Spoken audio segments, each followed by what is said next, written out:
I think as an artist it's really important to focus on creating your own fan base and not worry too much about attention from labels or publishers or worrying about a deal, but really focus on honing what you're doing and developing your music, but also building a fan base using Facebook, Twitter, YouTube, really important.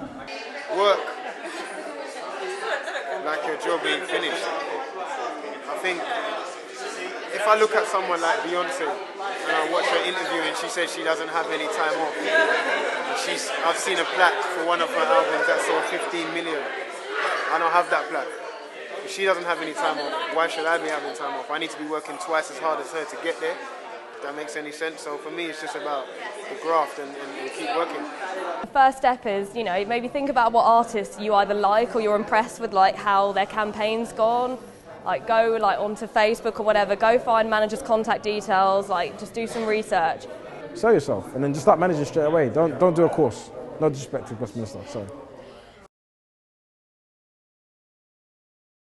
I started off getting into the industry by sort of promoting concerts, raves back in the day, and then I started getting jobs interning at publishing companies. This as well as managing Wiley. I run a publishing company with Sony, so I signed Knife Party and other cool bands. But I like producing music as well. So I started off producing music.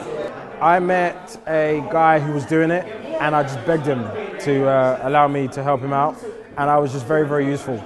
I did stuff online. It was at a time when social media was just starting, so I did a lot of social media stuff for them. A lot of event-based stuff. I knew a lot of people, so I used to bring them down to events.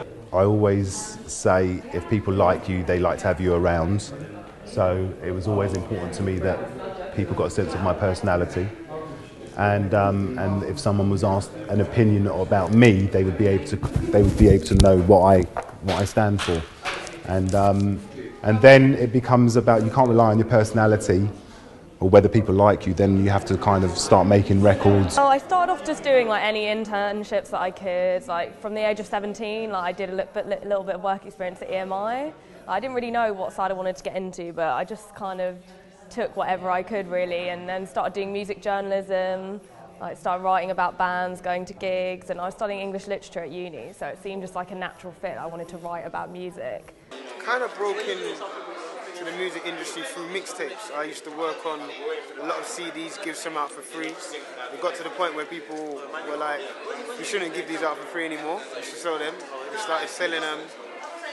We kind of built up our bars in different areas of London.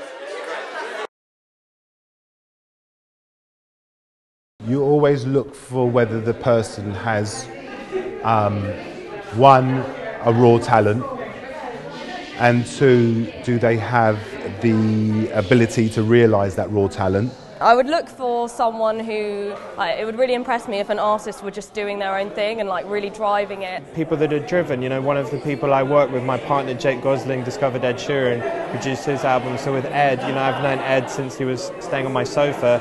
Ed's someone that will go and do a gig in a pub to 5 people, to then just to get 5 fans. He was proactive, would do anything to make it happen.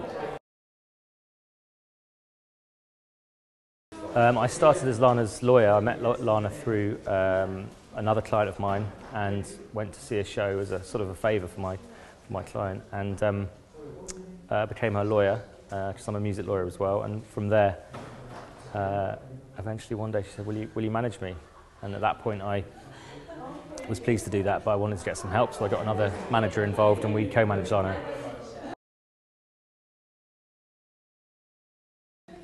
Well, I think that being criticised is usually a sign that you're doing something right. I think that a lot of the best, most successful artists have got a lot of, tend to be love or hate type artists. And I think, personally, the statistics in terms of sales and number ones around the world speak for themselves.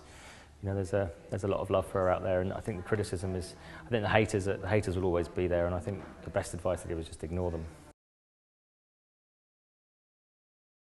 He founded Roll Deep with other people. He's always going to be there. He's always loves Roll Deep. Those are his brothers forever, but then sometimes he wants them to go off and do some things and see what they can do without him. Then other times, they've been in the studio recently, the last few weeks, making records. it's with him. It's when, you know, sometimes he likes to let people fly on their own. You know, he'll be roll deep for the rest of his life, but there might be a moment where he wants them to kind of see what they can creatively do without him for a second. But you know, they're back in the studio, they're making a record. Wiley's just finishing his album. The next single is going to be out in February, so it's good times.